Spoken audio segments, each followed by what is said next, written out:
नमस्ते दोस्तों। कभी सोचा है किसी जादुई सफर पर जाने का? तो चलिए, आज मैं आपको लीला नाम की एक छोटी लड़की और उसकी जादुई यात्रा की कहानी सुनाता हूँ। लीला बिल्कुल तुम्हारी तरह थी।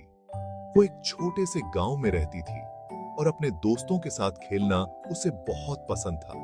उसका ख्याली पुलाव आसमान जितना बड़ा था और वो हमेशा जादुई जगहों के सपने देखती थी। एक धूप वाले दिन लीला ने गांव में एक बहुत ही अजीब पेड़ देखा। ऐसा पेड़ उसने पहले कभी नहीं देखा था।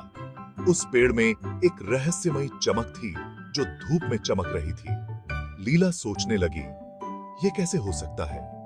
उसकी जिज्ञासा ने उसे अपनी तरफ खींच लिया और वो उस पेड़ के करीब जाने लगी। जैसे ही वो करीब आई, उसे कुछ अविश्वसनीय दिखाई दिया। वो पेड़ अपने आप हिल रहा था। लीला हैरान रह गई। तभी उसे एक आवाज सुनाई दी। ये पेड़ जादुई है, आवाज ने कहा। जो भी इसके पास आएगा उसे एक जादुई सफर का अनुभव होगा। लीला की आंखें खुशी से चौड़ी हो गईं। कितना मजेदार, उसने सोचा। एक पल भी बिना गनवाए लीला ने अपने जादुई सफर पर जाने का फैसला किया। उसने एक गहरी सांस ली और पेड़ के करीब गई। अचानक उसने खुद को एक जादुई दुनिया में पाया। उसके चारों ओर सब कुछ बहुत जिंदादिल और रंगीन था। उसने बातें करते जानवर देखे, रंग बिरंगे फूल जो हवा में झूमते थे और चमकते पानी की नदियां।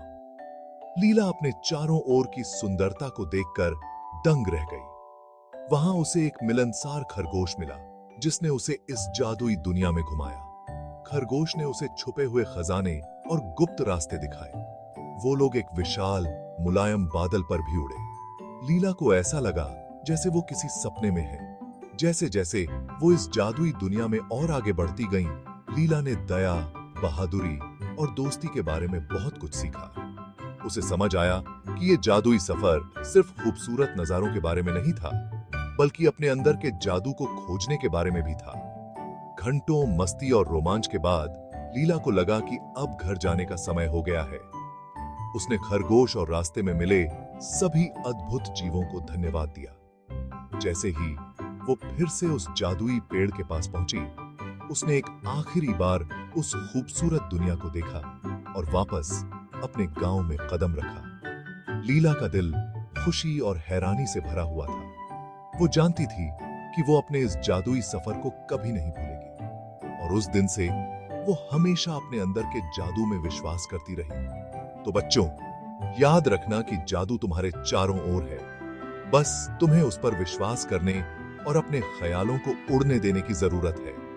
लीला की जादुई यात्रा सुनने के लिए शुक्रिया। और भी मजेदार कहानियों के लिए लाइक और सब्सक्राइब करना मत भूलना।